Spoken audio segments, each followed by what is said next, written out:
Good evening, viewers. We are here at UBC Studios in Kampala, and tonight at UBC Behind the Headlines, we shall be discussing the Uganda Coffee Agreement. This is an agreement that Uganda government has entered into with the Vinci Coffee Uganda company on February 10th, 2022. In the run-up to the signing of this agreement, Uganda government amended the Coffee Act, where it requires farmers to register, promoters of coffee to register, people running coffee nurseries to register, and even exporters to register with government. But also, immediately after the signing of this agreement, the Uganda government pulled out of the International Coffee Organization and the International Coffee Agreement. And one wonders whether all these activities were put in line by the government in order to enter into a monopoly agreement, export agreement that has caused controversy in the country. With me in the studio, I have Honorable Jara Mapenduzi, the MP for Guru City. He's a regular panelist on the show. I have Engineer Richard Sewamara, is the MP for Bukoto Central, Masaka City. Honorable John Musira, the MP for Busiro East.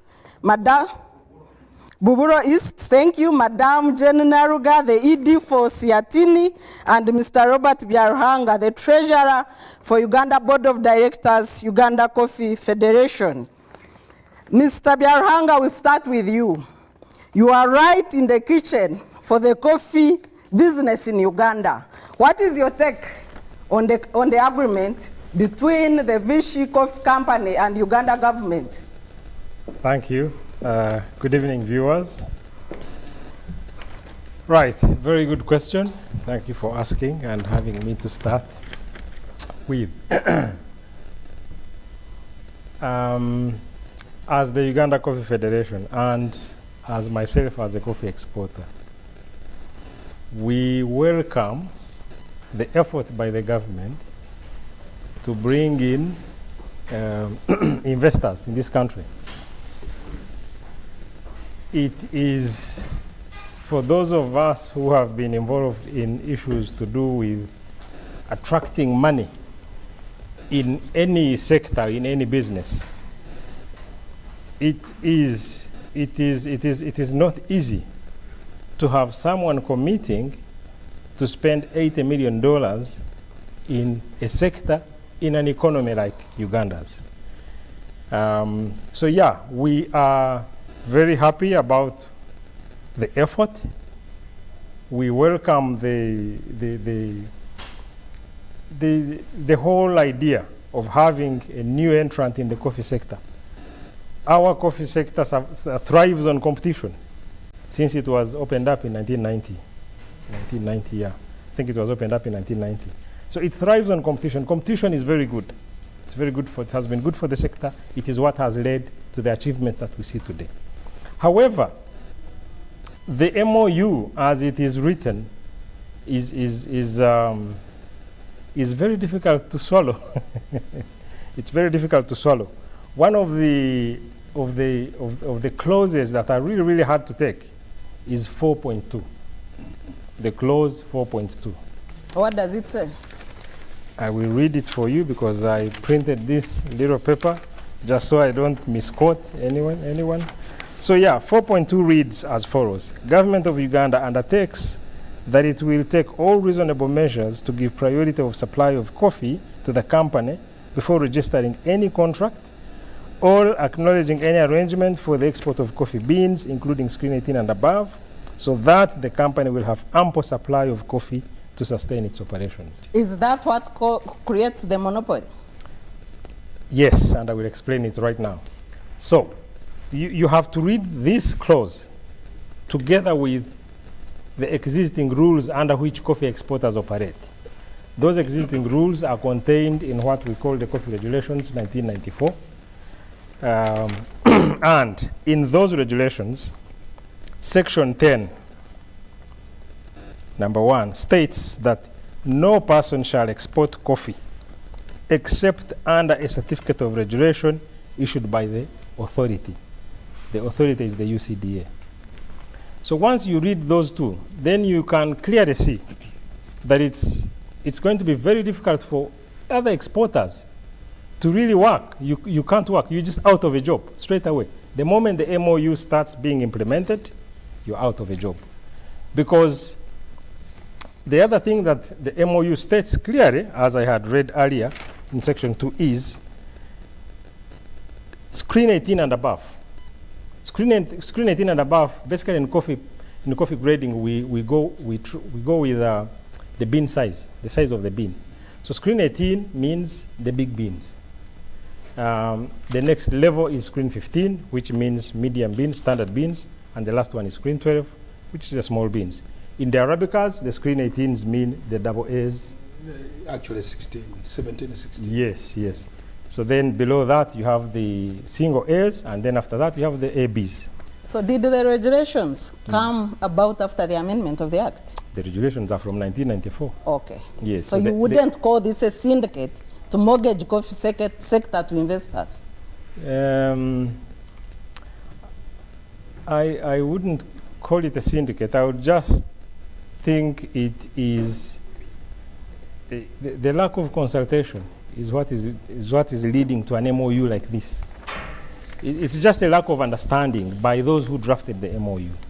So what we have is these top grades being ring-fenced for the Vinci Coffee Company.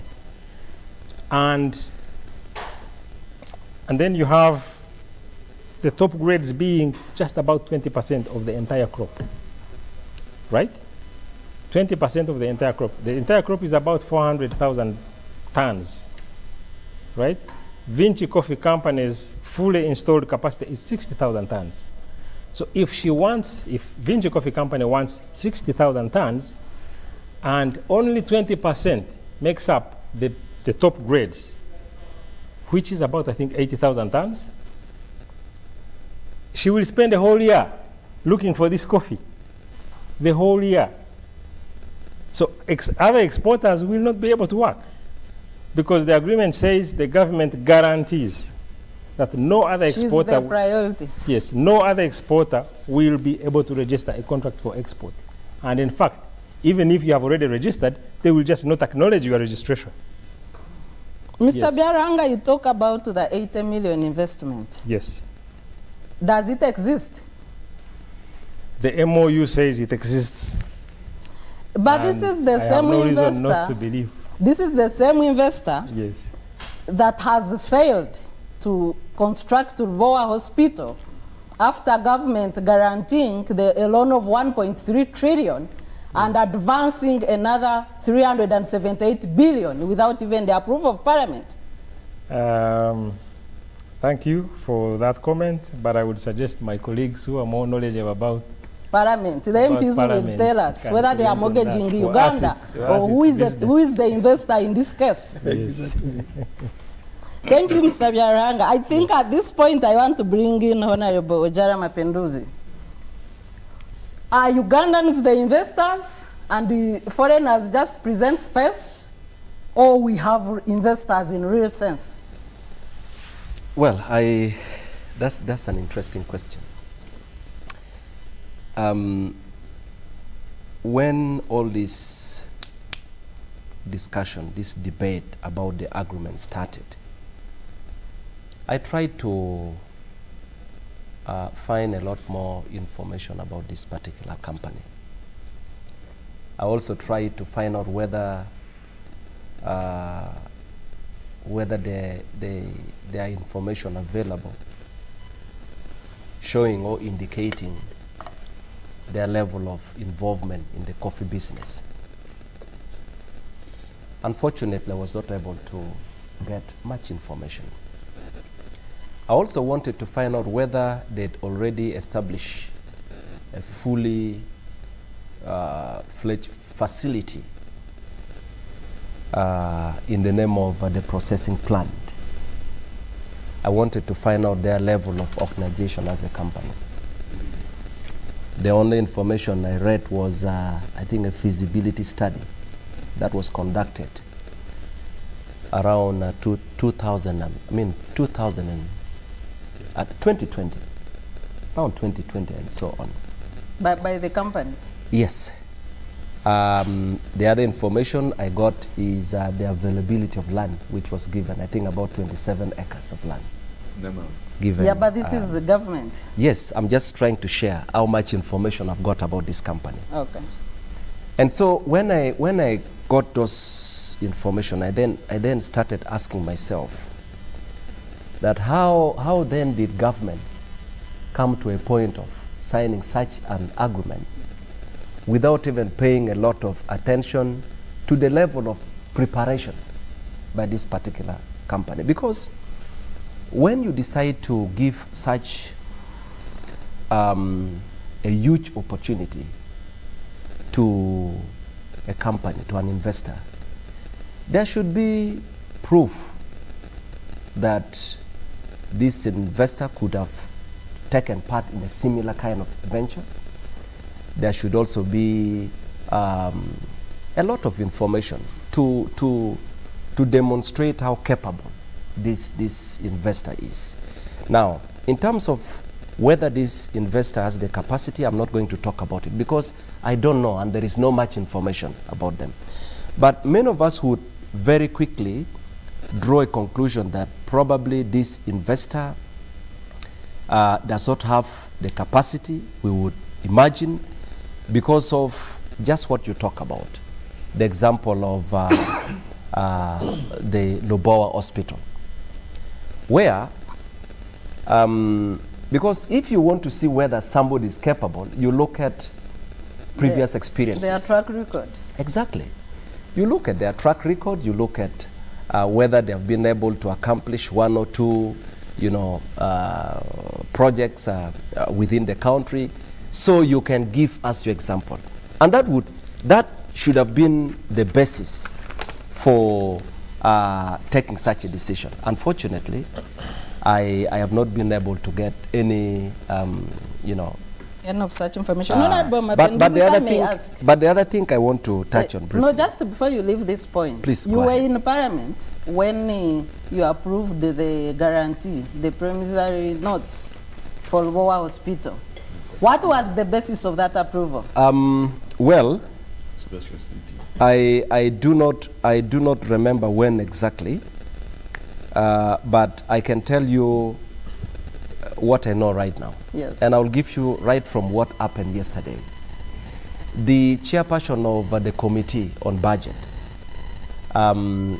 yesterday presented a report to Parliament. Dr. Kefa,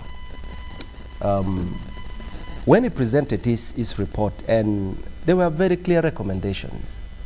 Number one, there was a proposal in the ministerial policy statement where about 319 billion, okay, 319 billion to be added to be added to that project, the hospital. Was and the that committee. Part of the agreement?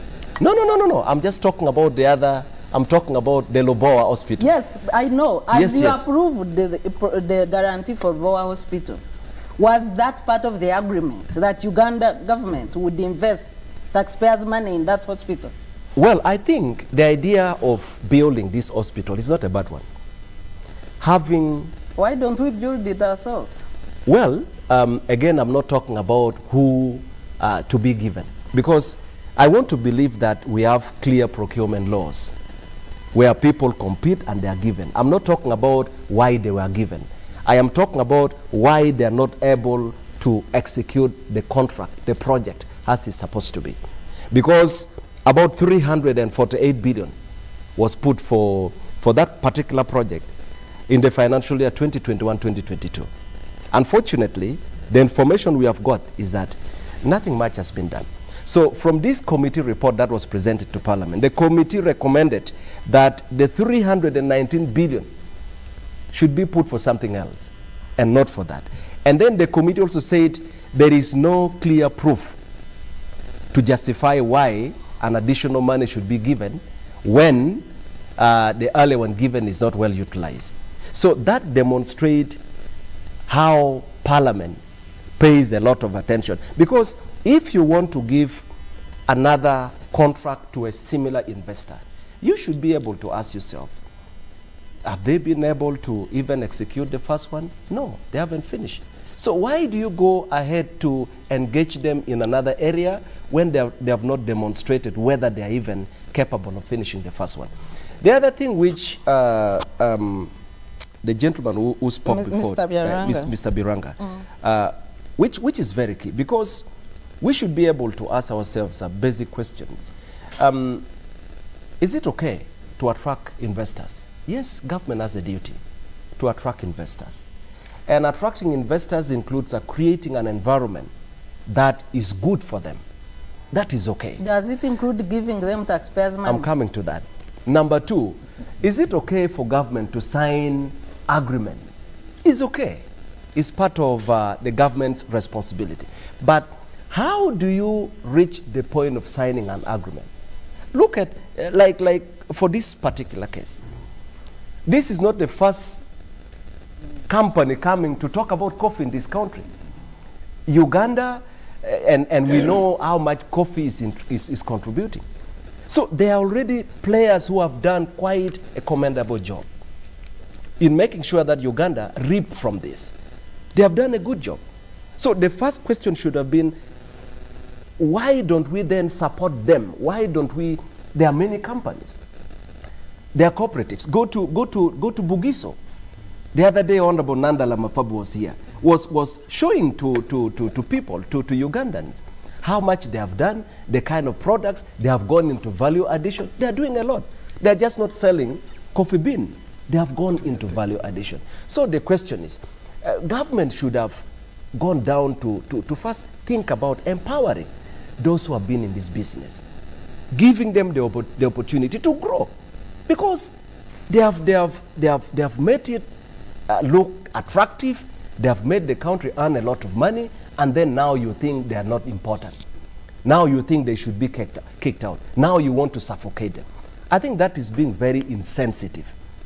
And people who do such things are people who should not be tolerated in government offices.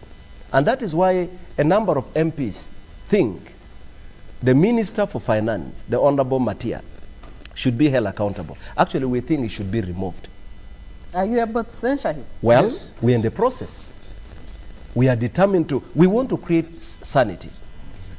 We respect people who are charged with the duty of running government business or providing services, but in the process, they have to be held accountable. They have to keep in mind that Ugandans expect them to do the best. That includes, they should have consulted the key stakeholders. They should have got their opinion. And then somebody arrogantly says, you know, like I'm a member of the Committee on Agriculture. We are going to invite these people because we heard the statement that was made By the minister? by the minister, Yeah. telling, you know, it's painful when you refer to another minister, a colleague, that you know this is not your area. You are responsible for treating rabbits or doing this. That's arrogance of the highest level. That is unacceptable. Honorable, Right. let me bring in Madam Jane Naruga. Madam Jane, you have a wealth of experience in economic matters, including trade policies and international trade. A quick look at the international profile of Enrica Pineshi, because she has been presented to Ugandans as a credible international investor. She's a director in 4 international companies, and these include Finmen Consulting Limited in Cyprus, Finmen Holdings Limited in Panama, Benford Power Equipment Company Limited in United Kingdom, Mid-Mediterranean Corporation Limited in the UK. In all these companies, she's an inactive member. And her name actually on the internet, if you Google the international corporates, her name is in gray. It either means she has not paid up for her shares, That's why she's named among inactive members and she's put in gray. On what basis does Uganda present her to a taxpayer's money, to the taxpayer, as a credible investor?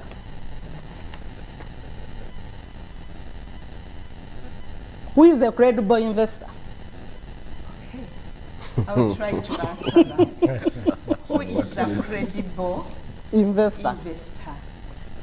When you look at in our investment code, an investor, but also to look at what we expect from an investor.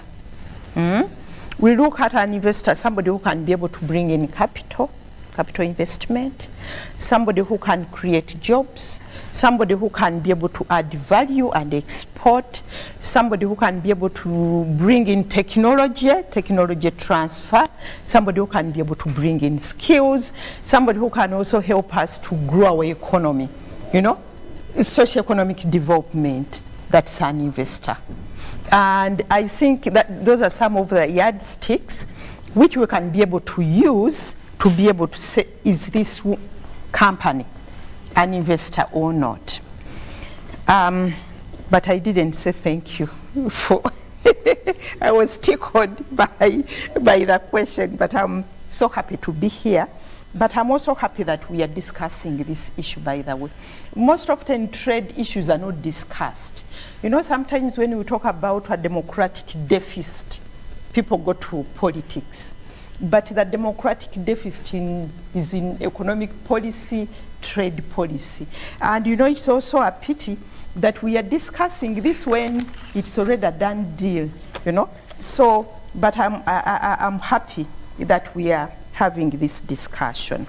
Okay, but related to that, so how can an inactive director, all companies that have a profile, be regarded as a cherishable investor in Uganda? What parameters do we follow as a country? I'm not sure what parameters we follow, because looking at the example of how this was signed, like Honorable Mapendus has said, I don't know whether there was a lot of research done. Because even when you look at, let us put aside the track record, maybe some people are redeemable, you never know. The track record might not be very good, but you can say what's in this agreement is okay. For the first time, maybe somebody is going to do some good work. What is your take on the agreement? My take on the agreement is that, one, when you look at the objectives of this agreement, is for us to be able to add value, to export instant coffee and all that. But when you look at the nitty-gritty, really, this company is allowed to export raw beans. And I think it's easier to do that. And my brother here, Mr. Byalhanga, has Raw already... beans. What is the value addition? The value addition? Because they are talking about adding value, I don't see the value added. But I also think we need to ask ourselves, why hasn't Africa, broadly, and even Uganda in particular, why haven't we been exporting value-added coffee? The dynamics are so many, and you are in that sector. You can be able to help us. That this company won't be able to do that, won't be able to break even. Mr. Mapendus has pointed out, we have the 10 top exporting companies, foreign companies, coffee. And they're exporting in Switzerland, some of them, most of them, the top 10, have branches, Switzerland, Germany, but they're exporting coffee beans. So when you look at this agreement, this company won't be able to send to process and trade in instant coffee. So what they are going to do is to send coffee beans. But then when you look at the agreement generally, because any agreement should balance the rights of the parties involved, the rights and obligations. When you look at this agreement, all the benefits are to the company.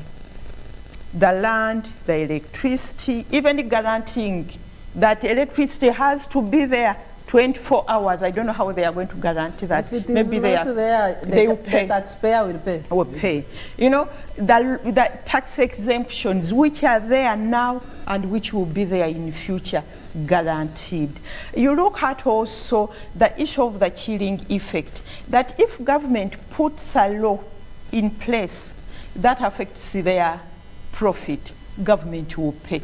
In investment, we call that a regulatory chill, that sometimes government is reluctant to put measures or laws in place because they have to pay. So you know, that litany of benefits go on and on. But when you look at on the other side, what are we getting? You know, because like I said, they have to be balanced. The 246 jobs, but what kind of jobs anyway? But those include foreigners. Even foreigners, but what kind of jobs? We have casualization of labor, our minimum wage, you know how it is. So when you look at what we are giving and what we are getting in return, that the balance doesn't balance at all. You know? So you look at this agreement and you ask, in whose benefit is it? And also, when you look at, because this isn't the first agreement we are seeing, which really is tilted in favor of the investor. You look at the Umeme agreement also, same challenges, because today government is struggling to get out of the Umeme agreement. Didn't you find, members of parliament, you discussed it? Because whether we end the agreement, whether Umeme ends the agreement, whether there is a catastrophe, government pays. Then you wonder what kind of people append signatures on these agreements.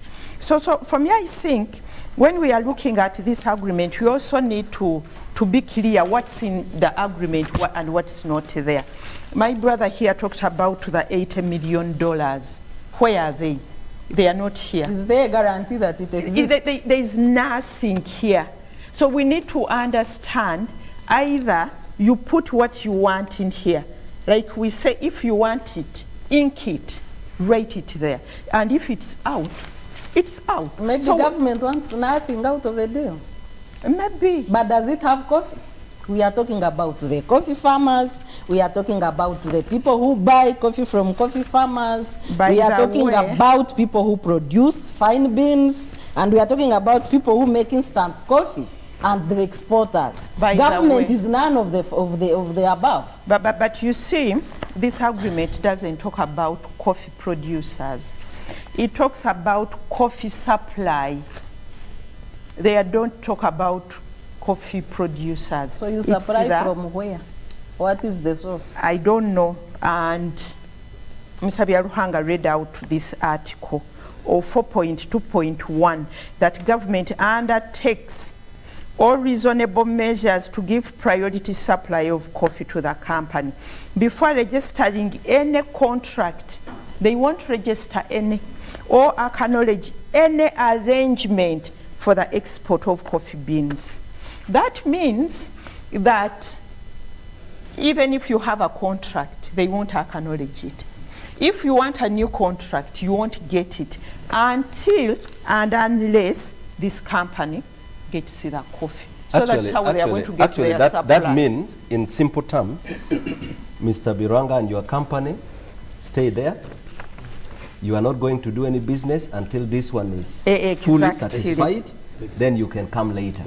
And then he says, based on the quantity being talked about in the agreement, it means this company will be able to struggle all around the year, still looking for that quantity the fine beans. to meet the demand. Meaning, these people are edged out. So you sit down and wait as they search for the fine beans. Until the company is satisfied. Let me bring in Honorable Musira. Thank you. Yes. Why is it that Uganda has a chain of dubious investment deals? What is the problem? And what kind of oversight does Parliament do? I want to say I'm Musila John and Doctor from Bubulo East, not Busiro. Bubulo Thank East. you very much, Na Honorable. watu wangu hata saa hii wananitazama vizuri Thank you very kabisa. much. Na shukrani kabisa kwa wenzangu hapa. As a Rasta, I must say Wagwan, His Majesty Isla Sai. Ja. My brother Mapinduzi brings it out. As an opposition member of parliament, I am NRM. And I must face squarely my colleagues who are making mistakes. We will not allow opposition to point out this. In-house, as NRM members of parliament, in government, we must condemn what is condemnable. I am sorry that, you know, the contract, you know, one of the rhetoric here is an independent, integrated, and self-sustaining economy. These were the catchwords of my president in the 80s and the early 90s. And indeed, I must say, we have scored. As a government, not as a country, but as a government. Now we want to undo what we scored. Madam, did you scan through this contract clearly and see if Madam Pinette signs the contract as a director? She doesn't. She signs as a witness in the presence. Just simply go through and you will see that kind of thing. Very quickly before I talk about other things. Down here, where it is Miss Enrica Pinette, board chairperson, she doesn't sign. She signs down in the presence of, then she puts the names and the signs. That alone, I'm a historian. I'm a historian. And remember, that's why I'm a Rasta. In Ethiopia, the Italians at one time deceived the emperor of Ethiopia. They wanted to turn against that. I mean, the contract they had made, the agreement they had made. Go back to history, madam. Yes, please. And you will get that kind of thing. And know that if the emperor of Ethiopia at the time had not put in Amharic as well, they were going to, and they were Italians. Am I told this one is an Italian? Yes. But do you see who was this lawyer doing this? Including even the type of language is not, I'm not a lawyer at all. Yes. But I don't think this language is, it should have been a very quack lawyer drafting this kind of But language. the Attorney General says he reviewed but of course, the Chief Government Legal Advisor. Attorney General, Yes. is he not in conflict with his hand or eye, the Solicitor General? You see that kind of thing. That is what we heard about, and I saw, because I'm older than any of you here, we saw the uncoordinated forces at the time when Mwanga was saying this to Obote way back during that July coup. You get me right? Now today we are seeing uncoordinated rhetoric from my government, same government, which cabinet sits every Monday, and they should panobit such things. Now, the other issue, which Mr. Biaruhanga talked about, Madam Doctor, I come from a coffee background. I'm happy that you gave us Gisu coffee, which we are taking in this studio now. Yes. I am happy about it. Supplied Actually, by Honorable Nanda. yes, me, because I'm the vice board member of Bugis Cooperative Union. Thank you. My Honorable Nandala is my chairman. I'm the vice of the board. Now, I want to tell you one thing. Do you know that the coffee we are taking, the processing to powder level started in 1972? Up to now? 1972. It is a small roasting plant, but it does the work. Yeah, we are trying to add the lines and whatever. And we will, of course, if government saw the value of the local producers, then it would see this. Now, coffee in Uganda has a history. I am a lover of history, madam. and the listeners, those who are watching us. I'm a love of history. By 1903, coffee had started within Buganda here. It reaches Bugisu in 1912 by Reverend John Rusco at the time. After doing a lot of research here and there, they zeroed on Bugisu volcanic alluvial soils producing Bugisu arabica.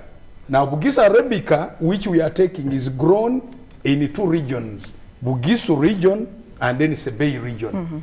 Now Bugisu Cooperative Union, of course, starts in 1954 up to now. Of the 32 unions, I know Honorable Mapinduzi comes from Acholi, East Acholi, West Acholi, dead. I know he comes from Bunyoro. Bunyoro is limping. Even Kakumiro is limping. I know all the unions in Uganda. That's where a bit of coffee is grown there. Here in Buganda, we have Wamala, West Mengo, East Mengo, Masaka, and I don't know which other. The original unions, the coffee promoters. No You go to Western Uganda, more so it is Bajankole Kweterana, which is exporting coffee even as I talk now, having been revived by Mr. Bayingana, who I Joffre, I know him very well, and we have been together in this business.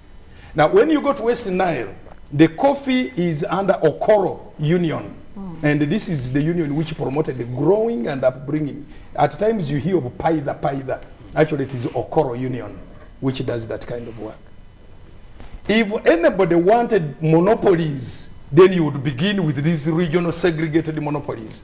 You say Bugisu Cooperative Union, the only giant and the surviving union, manage Arabica coffee, Bugisu Arabica coffee, in the eastern, especially around the Mount Elgon region, like that. That would have, I'm trying to give some kind of a solution. Now, coming back to the text of this covenant, terrible. My colleague of Bunyoro, read photo. Actually, the whole thing lies within 4:1 onwards up to around 5 or so. So those are the evil clauses. Yes, the clauses I'm trying to to give you. And what is the thematic heading? Project support. 4, if you check, project support. How will the government support? Through taxes. I am telling you. All tax exemptions, All including taxes, NSSF. including, I think, NSSF and pay. you see KCCA here. If this lady Pinet Service packed tax. in Kampala here. Including local service tax. Yeah, everything. Everything. You see? But that is another story. The worst bit is around 4.2, I think, where, let alone the tax exemptions and whatever, but coffee supply. This is how it reads. It is clause 4.2. Coffee supply. 1.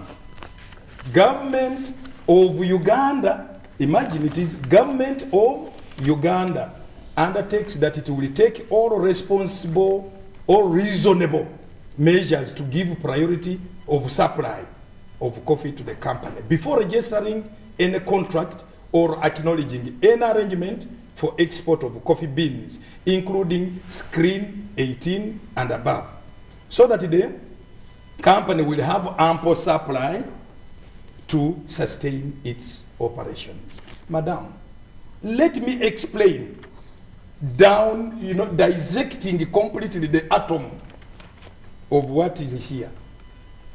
Government of Uganda undertakes that it will take all reasonable measures. What are reasonable measures? When the police are, when you resist police arrest, what do they apply? Reasonable force. You get me right? Now, suppose we went to court, somebody will say, yes, reasonable force. You see, Bugisu, Bunyoro, Banyankole, Kwetarana, we are using reasonable force. So are they going to arrest farmers? Why not? It is already... What if farmers decide to cut down the coffee? And it happened. I will give you history. 1929, 1930. The British also brought in this kind of thing. And the farmers of Uganda cut coffee. They uprooted everything. Do you know what came over later? The economy fell dangerously. Are you aware that we are now #1 in Africa Yes, we are the #1 exporter, dear Yes. viewers, in Africa. Uh-huh. We are the And- second largest producer next to Ethiopia. Exactly. But also coffee is the second foreign exchange earner for Uganda government. And the world over, the Yes. most Number 10, traded, number 10 Eight. number globally. 10 or 7 or something like that. Globally. But look here, madam. Coffee, apart after oil, coffee is the most traded other commodity in the world. You know that one? Do you know how much money we are getting from coffee? And do you know how many coffee farmers are? 12 million Ugandans in coffee. Maybe that's why the investors in courts are Thank you. interested. Exactly. Dear viewers, you can follow this debate on Twitter under the hashtag UBC Behind the Headlines. You can also follow on YouTube, UBC Television. The debate is streaming live on YouTube if you are outside Uganda. I now want to bring in Honorable Engineer Richard Sebamara. I'm not sure whether you had finished dissecting. I did not. You have not, but I did not, the debate but will just- continue. just Maybe I only can 1 give minute. you just 1 minute to conclude, Just 1 because we minute. are continuing with the Yeah, so I debate. just wanted you to know that it is a coercion that no anybody else should export until the Vinci comes. Is satisfied. Number 2, screen 18 and above. He knows. UCDA knows. After the Coffee Marketing Board, what came in to regulate coffee in Uganda is UCDA. And they know the screens. For us in Bugisu, to produce the most best, it is screen 17. 17. Now, when they say above, don't say we are going to 19. No, above means from 18 to 17 to 16, like that.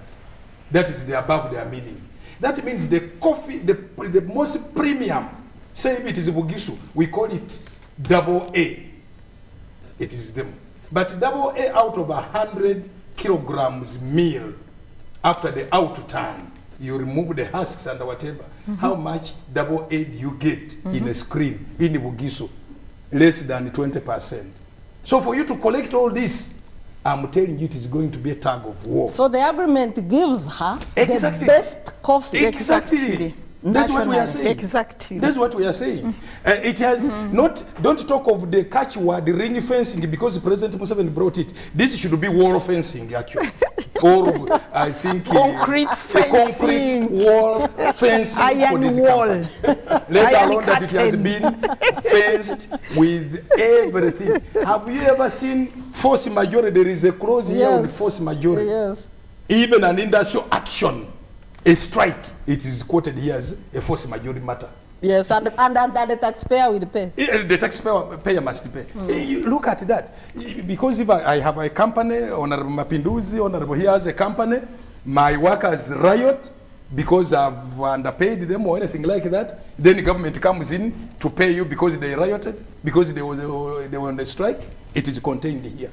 Today I saw the Minister of Finance Yes. threatening MPs that if we don't add money to Lubowa Hospital, then government stands to lose. Yes. Good. You know, at times... I'm wondering, what was the agreement? There We is a- guarantee borrowing of 1.3 trillion and we go ahead to finance? Yes. So what was the guarantee for? Madam, And we also guarantee that in the event that it is not paid, we Yes. shall come in And pay. and pay. All that is that. so Let's go to engineer. Engineer, we have, we have due diligence conducted by URA in 2017 on the same investor, Enrica Pineshi. By then she was requesting for tax exemptions. And the due diligence docket found out that she had no visible investments anywhere in the world in 2017. But this is the same person in 2020, 2021, we are giving check after check of taxpayers' money. What did you make of that as a member of parliament? Thank you.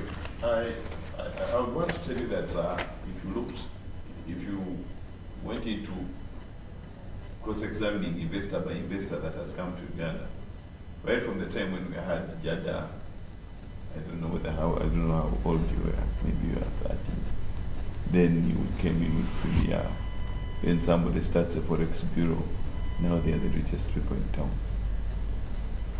If you looked at any other investor by name that is in Uganda here, they just mushroom in one day and tomorrow they are the best investor. This particular person actually was just introduced by the president. I have so and so. She has been my friend. She helped us in this war. Which war? We met during those days. The Liberation War. Yeah, the Liberation War.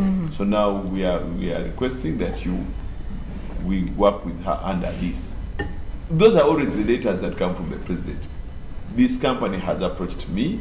We have done a due diligence, and we are saying let's do pre-finance. Give it. Yeah? He says, please go ahead and award it such and such a road, over such and such roads, under the mode of refinancing. Their money will be paid in 2 years, even appropriates in 2 years, meaning that Parliament will just come to rubber stamp these people to be paid in 2 years. Blue letters, the Umeme deal, the Rubowa deal, UCCA deal, name it. So do we have capacity as a country?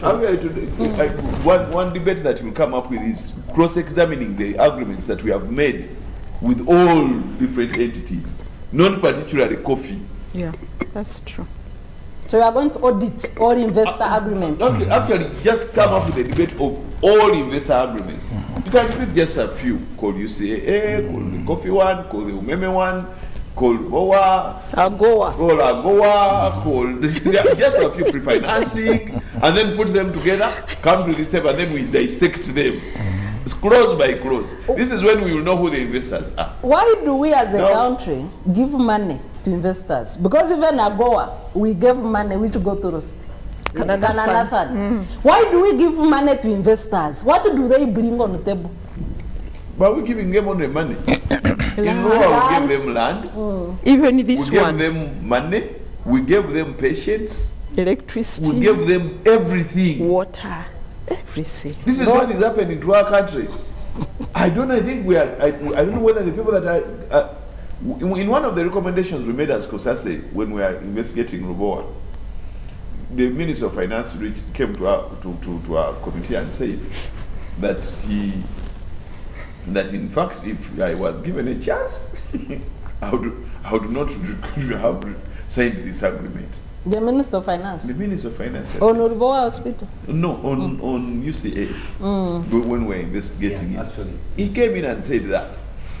But just after he said that, he has signed this one. One of the recommendations actually, he was very apologetic. He was very apologetic. And then he said, you know, I'm an old man. I don't know whether it's witchcraft. And now that no, it's I don't know whether it's witchcraft. And now that same man is one that is telling his colleague. You know, being that the agreement with the other big man, when he looks at the Tumwebazes, I think he feels the boys came yesterday. The boys. They even don't know what they are doing. We have been there. There is nothing you can do. People forget that they are running the government. So if you dissect this argument one by one, you're just going to get a heartbreak. This is not what you're looking for, and this is not what the viewers are looking for tonight. They are looking for hope. But there's no hope in this. There's no hope in this. Actually, what happens is in the event that this agreement is cancelled with this particular person, then this person is going to go. He's going to take you to court. Because she's going to tell you, you know what, I have finished. But she's not a party to the agreement. She's a witness. As a witness? No, as a witness, she can. As a witness, she cannot sue for damages. As a witness, you might find that she's more connected to the agreement than even the owners of the agreement. But it isn't here. But the agreement, look at the agreement. The agreement has one party. Maybe the other signed, the full side, but she signed as a witness. And the other thing we should get interest into, what was she doing before 2017, before they looked for the taxes in 2017? Who hides their tax records in this world? Apart from somebody that maybe you're dealing drugs, maybe you're dealing guns, maybe you're doing some dubious business, who hides their And specifically some particular countries that you've highlighted. These are the countries that, you know, actually the one you started with is one of those countries that most of these mafias are trading. They don't even mind about profit. They don't do what. All they mind is it's a small country. You know, Cyprus is like it's a very small country. Very small country with a very small. I think it is like Kalangala. Even Panama is small. Even Panama, it is like Kalangala, just Kalangala Island. A population of around 2-point-something million people. Most of the people are out of it, and somehow they come. The LC5 is the president, and then the others are ambassadors. All the paperwork. They have a government full-fledged. You come in, do whatever you're doing, and move out. So we cannot sit here and then start looking into only Vinci. Exactly. People have defrauded this country to the bone. I was recently talking about what we are going through as a country. This surge where we don't have any money and everything, and people are saying prices are high and everything. And I was telling these people, sincerely, we did not prepare enough. At the time when we were getting money, we are borrowing all this money, we are misusing it under corruption and other things. So today we don't have the schools in place, we don't have the transport system in place, telecom system in place, everything is not in place. We have debts on our neck, and now we are faced with this tragedy where we cannot borrow. We have already hit the beam. So this is the same thing that is happening to this particular. In this country, everyone is pulling left, right, and center to their stomachs. If you dug deep into Vinci, you're going to find out that actually it is much more than just Vinci. Because if somebody has tax issues in 2017 and then in 2020 they sign an agreement saying that they have been given Lubowa money for Lubowa 1.3 trillion, and it was a special sitting. You can ask what called in very fast, come here today, let us sign this thing, we need this investor, and they left. That is what happened. Was the guarantee ever used? Is Parliament capable of asking whether Okay, your the guarantee was used up to 300 billion? Up to 300 billion. They got the first batch of the money, and when the batch of the money came in, they gave them advance payment. Because after the agreement, they gave them advance payment, so they went and picked around $60 million, $80 million. They went and picked it from the bank.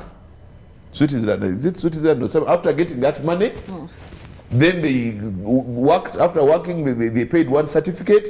In that certificate, they deducted some little money for the advance payment that had been given, and then the balance remained here in Uganda. So she has a tune of around 300 billion for Lubowa. But the day we went to Lubowa, and the viewer should tell us, we were stuck there for more than an hour. We saw you out. We saw you out. Yes. Locked out. Looked out, and even when we came, including the ministers, the ministers, and even even the PS actually, yes. And then when we entered inside to tour, they brought us new gumboots, new everything. To where? We entered inside to go out to see what's there. Inside. They brought us new everything. We entered. We saw the work that was being done. It is less than 300 billion. I'm a civil engineer. By just looking at, I know that this has cost this.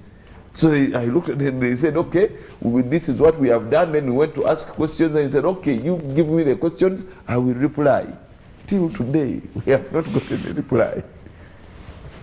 Army all over. We said Rocco is the one, under the agreement, it's Rocco that is supposed to be constructing. We found some Chinese company. And with rusted what?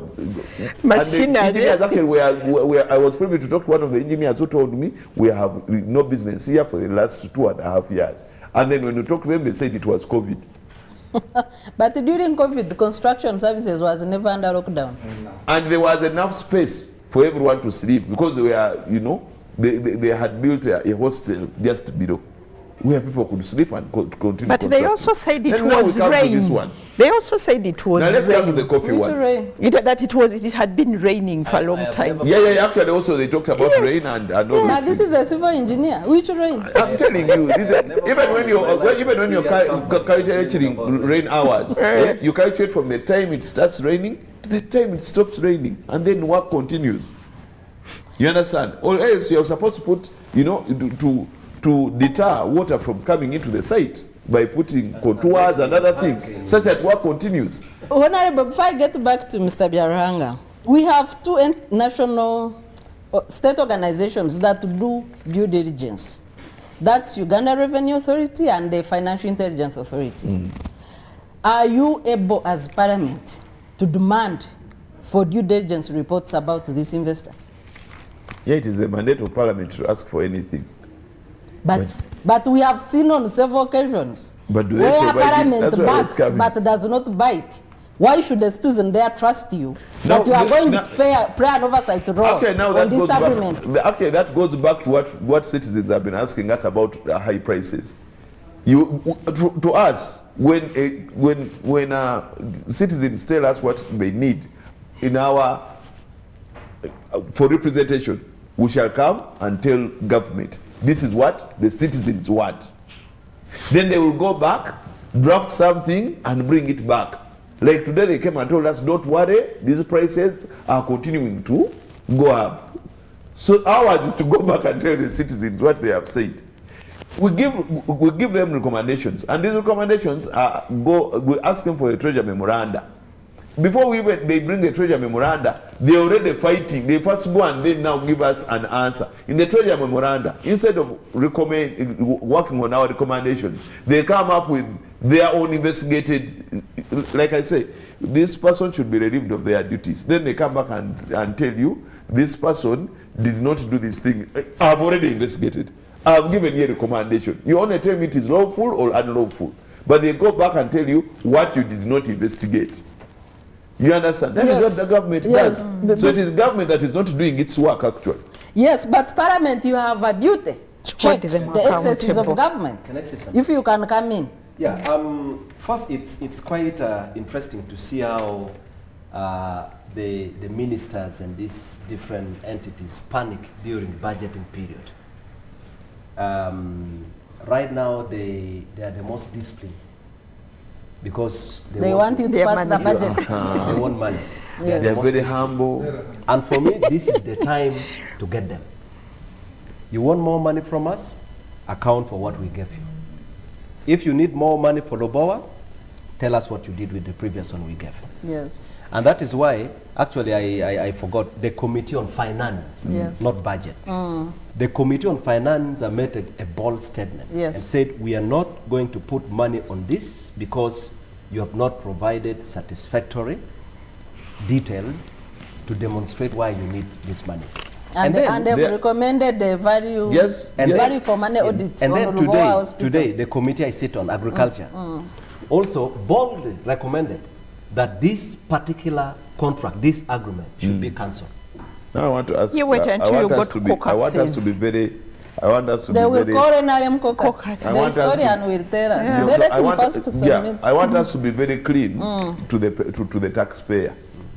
We were under the late pressure from when they took him to hospital to when he passed on and was laid. We came back last week. They needed these. They needed The reports. the reports by today. Every committee has only got, is it 2 days or 3, to go through a 500-page book, 700, and make recommendations. So we requested for a waiver of the rule such that we can move, and it was not done.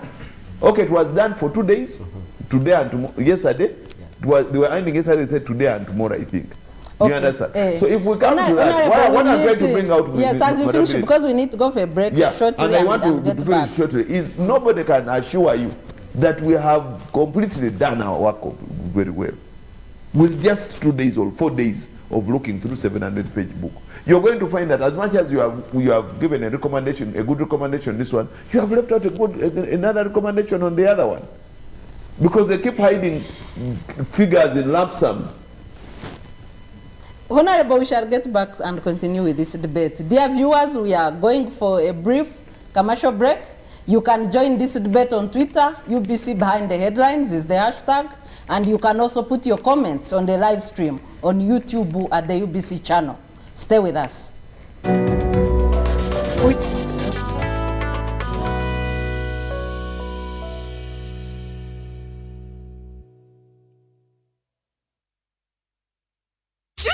with Airtel Money Quick Loans. Get a top-up loan when you have insufficient funds to buy airtime, pay utility bills, or make payments at a local supermarket. Complete your transaction and pay later. Dial *185*7*10# to opt in. Get an Airtel Money Quick Loan and pay later. Jusawa with Airtel Money Quick Loans in partnership with Housing Finance Bank and powered by Yabex. Airtel, the smartphone network.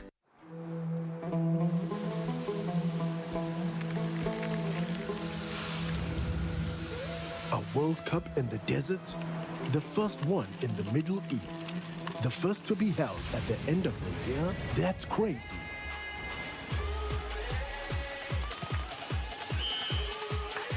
Get ready for spectacular moves, high-flying saves, unbelievable goals.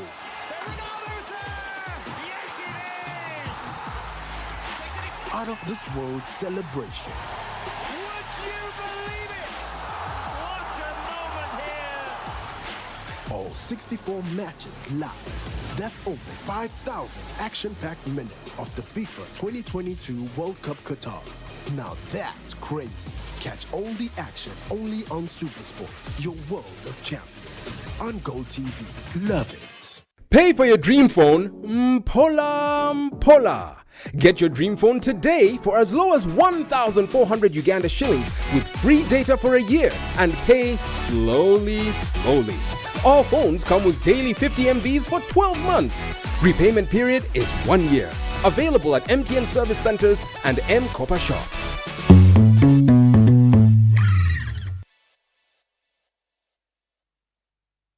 COVID-19 is still here with us. As Professor Maggie Chigozi states, the time is now for all of us to get vaccinated. When we have one person who's not vaccinated, it affects everybody around them, most especially the ones close to you. Keep your family safe. Anyone right now who's over 18 should go and get vaccinated. Because of the new COVID-19 circulating variants like Omicron, it is very important for all of us to be fully vaccinated with 2 doses of the same vaccine type. It's only those getting Johnson & Johnson who receive only a single dose to be fully protected. Even after vaccination, continue to adhere to all SOPs by wearing a mask properly, covering your mouth and nose, washing your hands regularly with soap and clean water, or using an alcohol-based sanitizer, maintaining physical distance of at least 2 meters from others, and avoiding crowds. Echa COVID-19, chija kugwa. This message is from the Ministry of Health with support from UNICEF and partners. When COVID came, it felt like it destroyed everything my mom had built. She was ready to let go of her dreams. But when one door shuts, a window opens.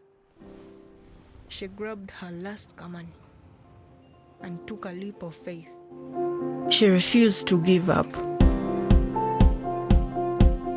So with a bit of daring and Grandma's secret recipe, her business was back.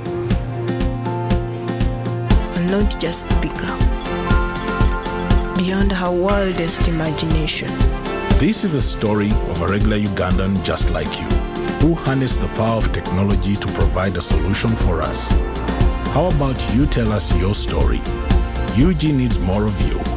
To share your story, visit airtel.co.ug/UG needs more of you or call or SMS 162. Airtel, the smartphone network.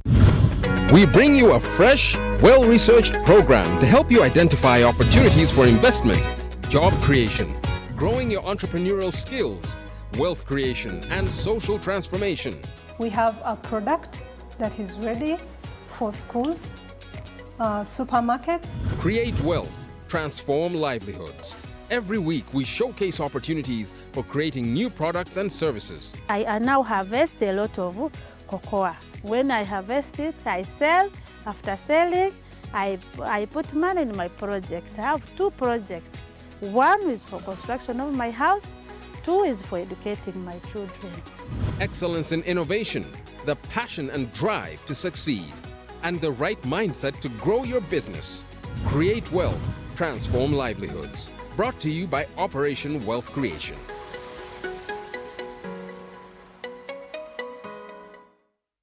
Football packages, great entertainment,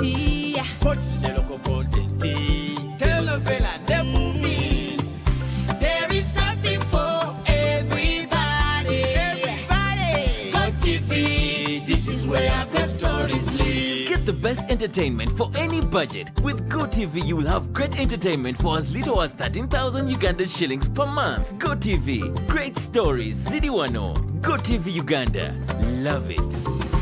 Choose our with Airtel Money Quick Loans. Get a top-up loan when you have insufficient funds to buy airtime, pay utility bills, or make payments at a local supermarket. Complete your transaction and pay later. Dial *185 *7 *10 hash to opt in. Get an Airtel Money Quick Loan and pay later. Choose our with Airtel Money Quick Loans in partnership with Housing Finance Bank and powered by Yabex. Airtel, the smartphone network.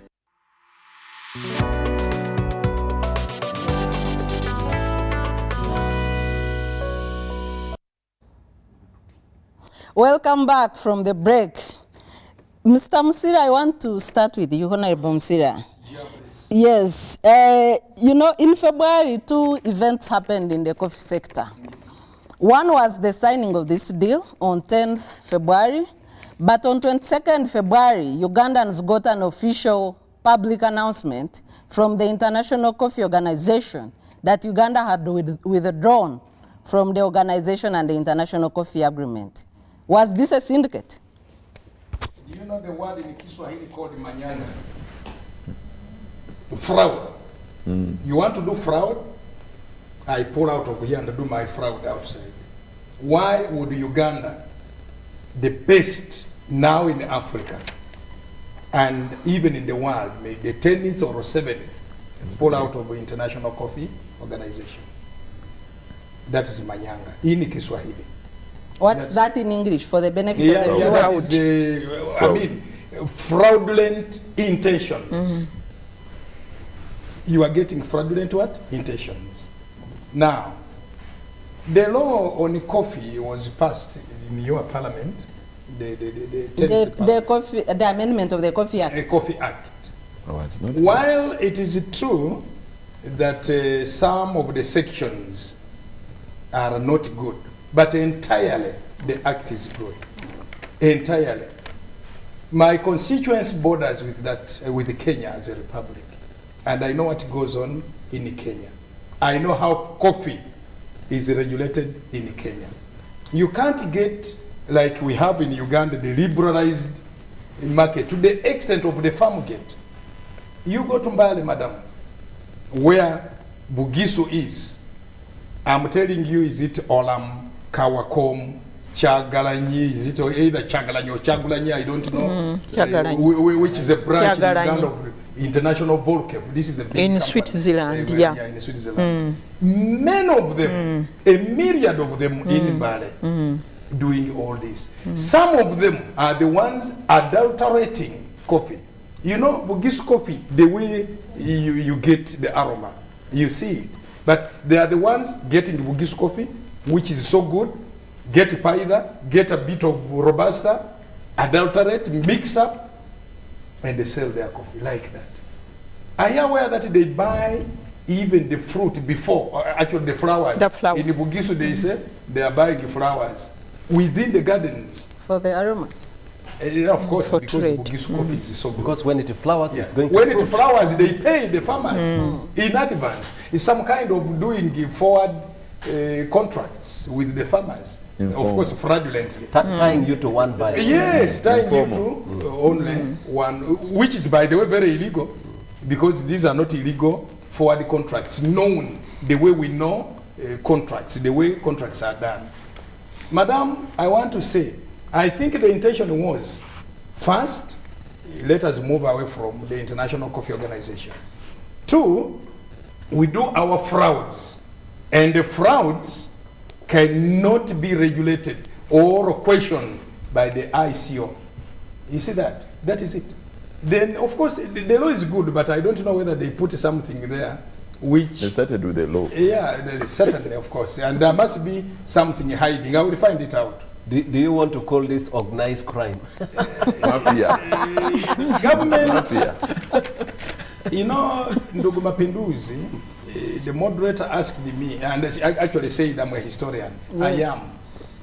This lady comes from Italy. By 1890s, actually to be sincere, 1896, you know what happens. when the Italians had changed their Italian language agreement, if Emperor Menelik was not wise enough to have made them to sign the version of the Amharic, it would have been a disaster. But you can now check here. Did our lawyers, did our solicitors or age or others know that Enrica had signed as a witness and not as a a body? principal? You have seen that, isn't it? What does that portend for this country? Suppose you took her to court. She will say, no, I was just only a witness. So government is reminiscent of signing between themselves. Reminiscent of what the Italians did in Ethiopia and Africa here.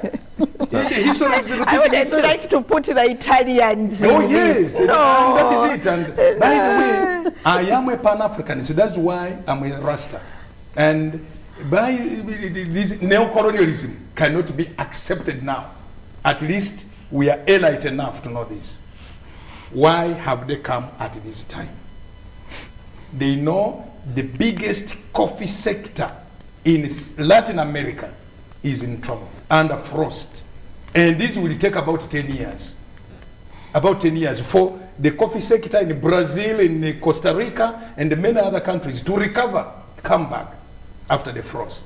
This is why they have put the agreement for 10 years, knowing that the prices will be up. Do you know how much a kilo of parchment in Bugisu is? 12,000 shillings of parchment coffee, unshelled. Unshelled. If it is a green bean, of course, that is a different thing. But the farmers bring the parchment type. 12,000. A farmer has 100 kilograms. He has 1.2 million richer. If you spread that over the year, for one season in Bugisu, we get only one season, that would be 100,000. For a local farmer, 100,000 per month. That's a lot of money, by the way. Yes. A lot of money. But like me, who has 5,000 plants, how much do I get? Wow. Because I'm a purely farmer. How much do I get? What about here, the Kiboko one of Buganda? You know, it was named the Kiboko during the time when they were beating up the Baganda to plant the coffee. So they called it Chapa Kiboko Awa. Ndio wakaita Kiboko. You see that kind of thing, madam. That is exactly why these ladies coming up, having read the situation in South America, knowing that the coffee is dead or under the frost, and the frost will affect the coffee for the next 10 years. That's why the contract is for 10 years. Are we mindful enough? My brother Biaruhanga is here. What happened with the tobacco industry in this country? And is it tropical what? Tropical, there was this company, the tropical something, I will remember the other name. You see? It also did the same. But left farmers with debts after taking their crop, they couldn't pay, they wound up, and eventually it is government paying. You see that? Now, those are issues we must guard against. It is good for my honorable minister, a very good man, a very senior cadre like myself, for always to whistle up. By this time, I think we are not diving. I think when we age, at times, actually, it is, and then when we age, when it's falling, it doesn't make that sound. It is now chup. Senility takes the best of us, and the best we can do is we are best in the museum than in the public affairs. You can't do such a thing, madam. History tells us better. In the 1940s, 1948, it started here in Uganda with the farmers' riots. You are pitting 12 million farmers of Uganda. You want to overthrow the government? If I were President Museveni, these ones would be charged with treason even. Because they are touching a sector which touches the population, the local down population of Uganda. It happened in 1930. Do you think the agreement was signed without his knowledge? Who? The president. I don't think so. Really? It can't be like this. And you know, the president is a busy person. The president, yeah, he may be aware. You see, the president, his is to hunt and bring investors. Anybody who must develop this economy. But the nitty-gritty is by us. Why does he have ministers? I didn't censure that one. You see, I want you to. I understand, don't blame Honorable. everything. No, on the president. yes, I understand your Yes, point. yes. And maybe he's not aware, because I don't know whether he's aware. Because how could he be aware with somebody who is supposed to be the party mentioned in all clauses, signs as But he personally a witness? recommended her for Rubowa Hospital. Very fine. Was that bad? And many other investors in this country, many of them. Shall we make mistakes and pity them on the president? You see, I think that is very wrong. You're always blaming the president. No. It is his lieutenants. I'm an original member of NRM. Yes. And I know how these people play their tricks. And they will tell you order from above.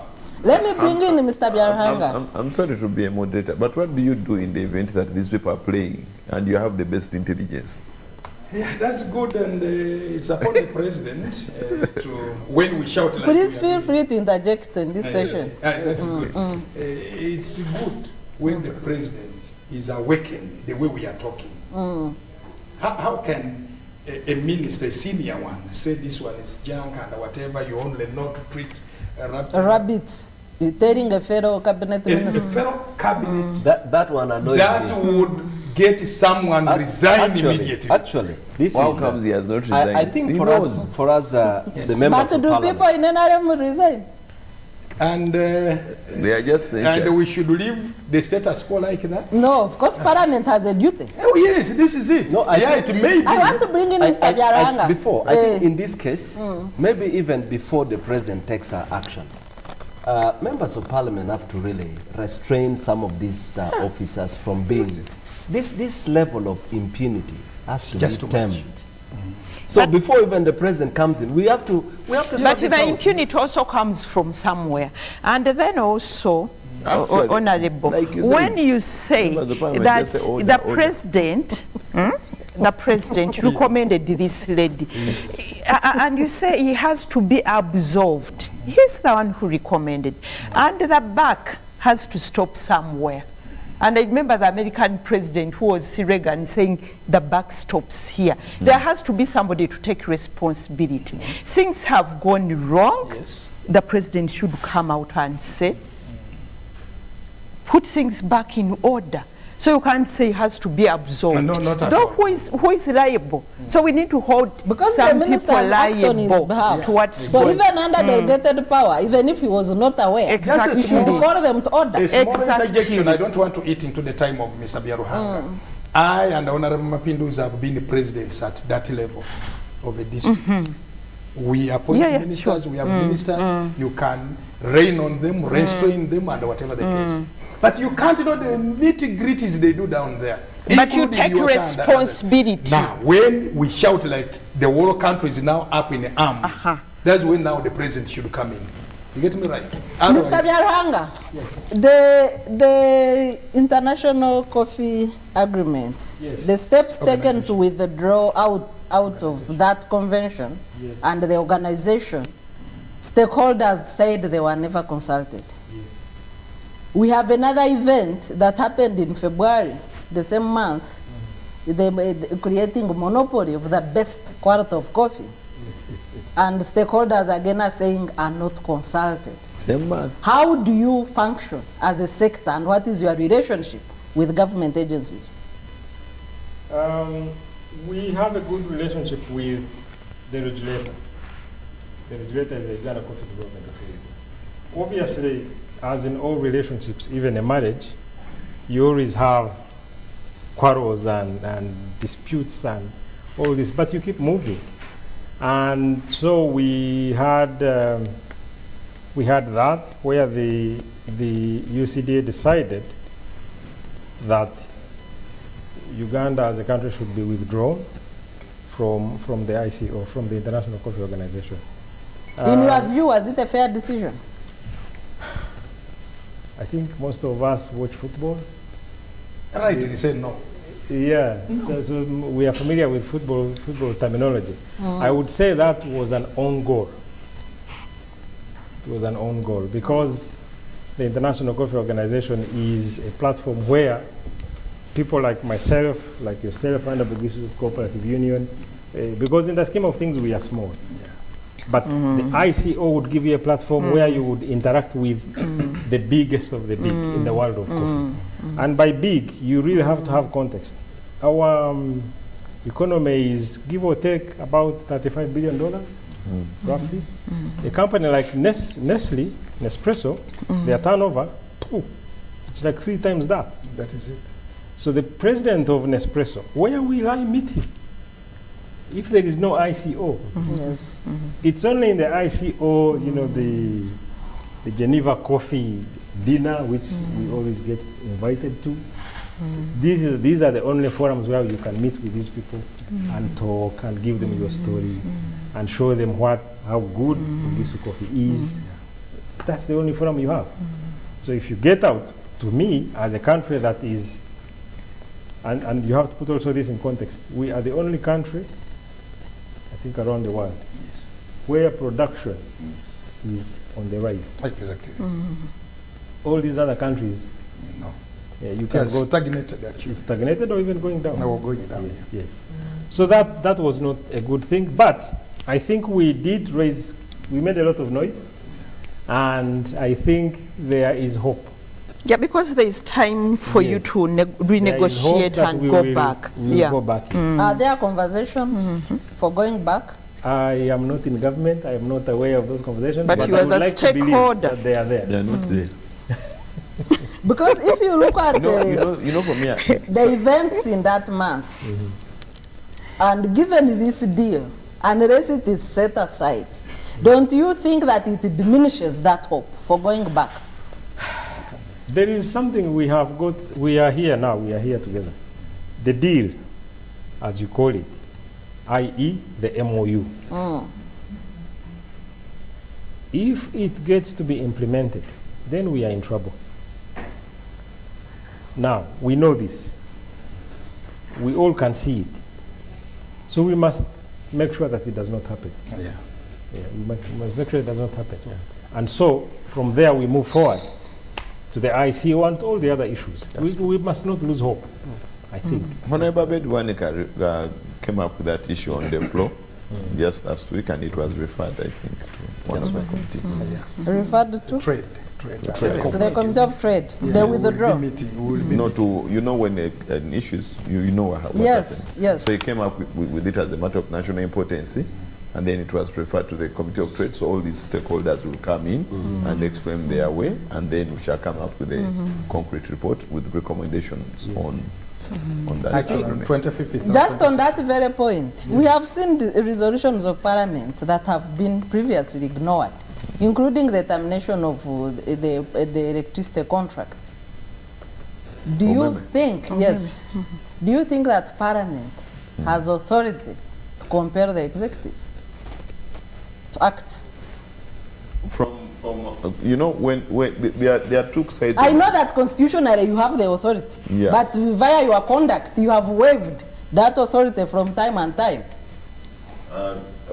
Madam Sarah, I want to tell you something, that if you want an indirect dictatorship, what you do is to make sure that you have enough people in Parliament, because it is the only part of government that will check your actions. And you make sure that they are so threatened and timid enough that when you cough, they catch a cold, or when you sneeze, they catch a cold. That is all. So if you have a parliament that is 80% running with the executive, then there is no way you can do most of it. And the problem with members of parliament, I'm sorry to say, but the problem with them is when we come to parliament, they forget that they are not the executive. The executive comes up with something, and then somebody fears to retaliate, to oppose, because they are the running party. They think it is theirs. Then they forget that actually you're here to do your duty of checking the other one, as much as you're the same party. So I would imagine a scenario where if it was only NRM that was in parliament, and there was no, a scenario, 100% NRM that is in parliament, imagine, and then there was executive, would things move? No, they would be merged. If today be a merger. things come up, and then we just play along. So what happens in Parliament is, are you saying, can we check government? We check government. We come up with these COSASE meetings and others, and we tell them what's wrong. We come up with the recommendations as we are supposed to do, and we request them to come up with a treasure memoranda that tells us what they have done, that informs us what they have done as government. However, where it ends is at the time when you say, okay, let's get rid of this Kasaija. That is when people now, you will see people getting lost. Say, now we need caucus. And I'm telling you, in a few days, you will say caucus. With this thing, you're going to say caucus anytime soon. So do you think, Honorable John, we are here, you wait. In 2-3 weeks, you're going to say caucus somewhere. That's not right. And then we shall be here. Sarah. Okay, let me read some of the comments from the viewers. Yes. Mark Amos from Sironko is saying, Honorable Msira and Honorable Mapenduzi, thanks for putting it loud. Imagine the government is in line to behave like the colonial government, yes, where natives were denied the right to deal in cash crops. Exactly. Amos from Churuhura, these billion shillings that were paid to that investor was swindled by the same people that paid her, but Uganda, whoever bewitched us. Ibralange from Kapchora municipality. Why does Uganda government find money for foreigners and they don't have money to intervene when Ugandans are in a crisis, like the commodity prices? Duringa George from Arua, I believe the investor is a ghost investor in the top government officials where taxpayers' money is being diverted to invest in foreign countries. Nwagawa Dixon from Chisoro, Minister Kasaija said he cannot wait to jump out of public office / politics. For us, the coffee farmers, we can't also wait for him to jump out. But how did his opponent go? Nwamanya Emmanuel, if he wants I want to know, can't the media access this woman or her close associates and get clear information instead of gambling with the rumors about Rubowa, now coffee, which are all about the same individual? But Parliament has summoned her. So Nwamanya, Parliament has summoned Madame Enrica Pinetti. I hope she will be available. I hope so. Hopefully.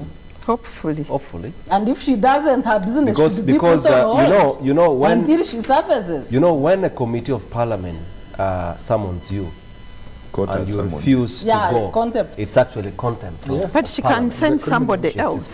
She can but Parliament can say we want to interface with this person. Yes. She's here. She has companies. She's using taxpayers' money. She should interface with the representatives of the taxpayers. What's going to happen? Let's not. That this is what is going to happen. She's going to come. She's headed by SFC, and then enters the building. She will have 2-3 lawyers. They will sit around her. You will ask questions. She will say, "This one, I'm not prepared. The other one, I'll tell you when I come back next time. I'll give you a report." And she will get out of Parliament. And do not come Honorable back. has a phobia. I think he thinks that there is nothing good which can come out. But what is the NRM? Have you? I've not said NRM. You know, Honorable Musira, Yes, NRM has been here for 36 years. Yes, actually fought by... Okay, some things people have seen them. So don't blame them when they... But for me, I look if you can be refused to enter... No, for me, I look at it differently. The site? SFC. For me, I look at it differently. Number one, the committees of parliament are guided by rules. Number two, when she refuses to come, it will be enough for Parliament to take a decision. Because if you are given an opportunity and you refuse to make use of that opportunity, we move to the next step. And who is the implementer? I think we should not fear to do our part. Exactly. And if the failure goes back to you, who is the implementer? That's Honorable Mapenduzi first. So for me, how I look at the whole thing is... Because citizens out there need some hope. How I look at the whole thing, because we are likely to begin operating, thinking that whatever we do does not have impact. That's not how I look at it. I have a lot of confidence in the 11th Parliament. Yes. And we will do what we can. And if there is somebody who is going to fail to do his or her part, we will have done our part. Yeah, sure. And we have to do it with it, you know, without fear of it. So I when think it's that's the within best our way to limit, go. we have to do our part, and we should not fear. So Okay, let's wait for the next last comment is from Isaac Aviku from Maracha district, sorry. This is one of the biggest bad news for this country because the minister is trying to play with our future. Exactly. Getting back to Mr. Biaranga, you have I have a perspective about value addition that I'd like to share with the honorable MPs. Yes, yes. So, the rationale for the MOU is value addition. When you look at it, really this is what... But it also has exporting raw beans. Yes, yes. That's okay, but the main justification is that they would like to build a soluble coffee plant and process the coffee and export the finished product from which we will get better value. Now, what we really understand as people who are already in the business is that we need to look at value addition in a more holistic way. So, I'll give you an example. Marketing. One of the most expensive coffees in the world is from Indonesia. It is called Kopi Luwak. Cat poop. Yeah. You get it. Luwak is the civet cat. I like climbing Mount Elgon most of the time, and I know civet cats are on that mountain. So yeah. So these cats, they eat the coffee and it comes out, and somebody collects it and then prepares it properly and gets some of the best aromatic things that you can get out of coffee. This coffee is sold without being roasted. It is sold raw. But it fetches between $200 per kilo to $1,300 per kilo. Wow. Right? You selling roasted coffee, you can never get that. The other one is Jamaican Blue Mountain. That is around $45 to $50 per kilo. Our own Bugiso, as you said, is 12,000. That is $4 on the ground. Really but when you are exporting, you can get close to $7 when you sell it FOB Mombasa. That's about 24,000. Yes, you can. Yes, about 24,000. So value addition can be achieved through storytelling, through different ways of marketing to add value to your product. That is one. Secondly, it's logistics. Logistics. We don't have a really like a nice train to move our products from here to the port like regularly and on time. We don't have this. We don't have the warehousing capacity here in Kampala. They have given you the locomotives. Which ones? We don't have forklifts to handle. And this really adds value. To give you an example, Starbucks operates a roasting plant in Seattle. Many of us have gone there, especially for these SCA conferences. Many of us have been there and we visited. From this single location, they are able to access almost half of their stores in the US because the logistics is perfect. And that adds value. Lastly is farm yields. The yields on the farm. How much coffee do you get from a tree that you have planted in your garden? Right? In Uganda, on average, we get about 900 kilos per hectare. Go to a country like Vietnam, which has the same model as Uganda, smallholder model. You get about 3,000 kilos. And they started producing coffee after us just recently. Yes. So, but then, okay. Value addition needs to be looked at with all these things in mind. When it comes to roast and ground, yes, it is a good thing to think about this. And also to say that when you sell a finished product, you get maybe 10 times more. But it isn't guaranteed. But the truth of the matter is that coffee is not just for drinking, it is an experience. Somebody wants to experience the whole process. So when you walk into a cafe, and even here in Kampala, I think this is how it is. If you walk into Cafe Java's, You look at their coffee machine. Up there, they put the beans. That machine crushes the beans, as you are seeing. As it is crushing, the aroma is coming, right? So you're experiencing that. Then they make you a cup of coffee and they serve it to you. And maybe Dr. Sala, I just wanted to add on to what Mr. Byaruhanga is saying, the issue of branding. The issue of branding and the fact that what he's saying, Uganda coffee, you can't say we are going to make the soluble coffee here, put it on the lorries, it goes to Jui where, and it goes to that market. Yeah. You know, we can't. And that's why when you look at this agreement, this lady says she has already done a market survey. I would like her to tell us, to tell you which markets is she looking at to be able to break into. That is a good observation, very good observation, because that market does exist, but it is more complex than it is made out. Yeah, but she says here she has already made a feasibility study a new market entry, or it's already what was existing? Market survey. Is that a new market entry she's opening? We don't know, and that's why we are saying, let her tell us. Let her tell you people in the sector that these are the new markets. Just come into Parliament. But where will they find her? Madam Jen, I wanted to come to you. I wanted to finish the okay, point if you can about summarize. this, because I think it's really important to have a good view of this. So when people don't experience this, they don't buy. So the market for our good coffee, especially the one from Bale, from Kasese, from West Nile, is in the high-end segment, which obviously you have to sell green in order for the other people to experience the whole thing. So if you roast that coffee and make it instant, you are devaluing it. You are devaluing it. The other thing that you have to be careful, and the Honorable Musira talked about, these underhand methods. So there's this obsession with premium grades, the screen 18 and above. If you look in the agreement, there is a section that talks about description of the project and what they will do. So they say production from green coffee beans of the following: roasted coffee beans, ground coffee, instant, spray dried coffee. Please remember that, spray dried coffee.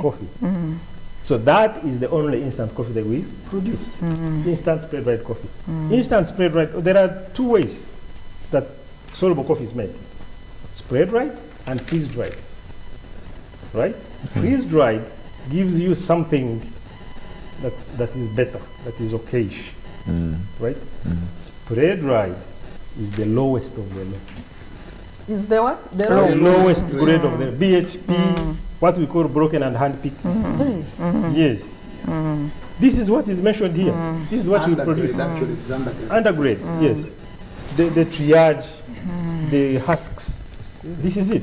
So when you think about the original intention, which is high grade, and then you see spread right here, it does not add up. But the Minister of Finance said this is the best deal Ugandans could ever get. The devil is in the details. The devil is in the details. The devil is in the what? The devil is in the what? In the details. Understand all these coffee gradings and whatever. Does he really? You see? And this is why we say the devil is within the details. literature. Let me bring in Madam Jenny. What are the principles in giving subsidies, like tax exemptions, land, money, promissory note guarantees? What are the general principles governing the investment climate and the giving of such subsidies to investors? Or incentives and tax exemptions. Yes. Tax exemptions are given when you look at the investment code. It's given to foreign companies which are going to invest $500,000 and above. And for local investors, it's $50,000 US.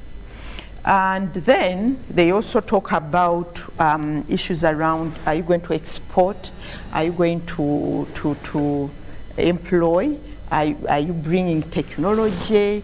You know, are you going to add on our foreign exchange, increase our foreign exchange earnings, and on that basis, they are given tax exemptions.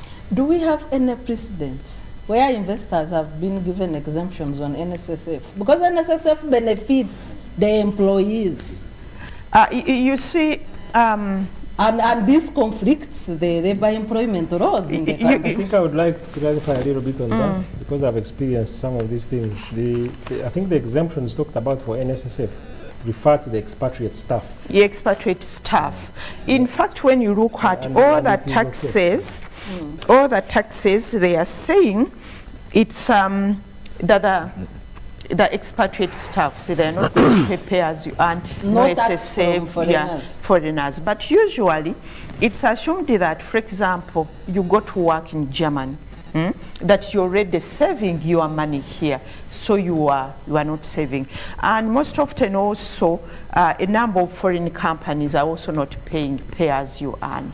But at the end of the day, when you look at all those exemptions, because what we have been fighting for as civil society is that we need to have value for money for the exemptions we are giving. Government has been giving so many tax holidays, VAT, 25 years, don't pay. We know them. But one, the assumption is that that company is going to create employment. Employment is not created, you know. The assumption is that they are going to help us earn foreign exchange. Most of them, when they sell, they export, because our investment law says you can be able to repatriate all your money, all of it. They do that. And that's why when you look at investment, that's the highest, the highest way of externalizing our foreign exchange from this country. They make money, they get tax incentives, they don't pay well, they take out all that money. You know, so at the end of that day, you don't see what we are getting. Government is trying to come up with a tax expenditure governance framework to be able to indicate how much they are giving, whom they are giving. But you find like now these tax exemptions here, Parliament doesn't know. They're just telling you, we have given. Yeah, that's what I say, appropriation. Before I get Madam Naruga off the hook, the country is struggling with increasing public debt. Meaning that even part of the money we are dishing out to investors is borrowed money, for which we are already being burdened as a country. Yeah, does it make economic sense? No, that is true. We are indebted. In fact, up to highly indebted. But when you look at also our efforts to mobilize domestic resources through taxes, it's also going down because of COVID. The economic activities are not, are not vibrant. Reported an increase. Yeah, in tax no, not really. It isn't, because the economy is contracting. So when you look at, in fact, we have a paper which we have come up with on tax exemption, that if the tax exemptions are rationalized, we can be able to reach the 16% tax to GDP ratio, because there is a lot of resources going out, you know, and we don't see the cost benefit analysis is not there. But before I go, I just want, you asked a very critical question. Why do we have all these dubious agreements? You know, we are looking at these agreements at national level. But even when you look at international agreements, we have signed bilateral investment treaties, which you look at and say, what? Who signed this agreement? No? International trade agreements are the worst. We are giving away everything. But maybe it's lack of capacity. Lack of capacity to analyze agreements, to analyze them. But isn't it intentional? I don't believe that we lack capacity. For example, the Solicitor General is on record saying he was bypassed in this coffee deal. Yeah, it's also... Yet the law mandates that he's the one to review such contracts. Yes, it's also Okay, we are looking at scenarios. The scenario of capacity, the scenario of the democratic deficit, because look at this agreement. Ministry of Trade was not there. Ministry of Trade has been negotiating investment agreements internally, internationally, and there are issues in here which they know, which they have been fighting against, which would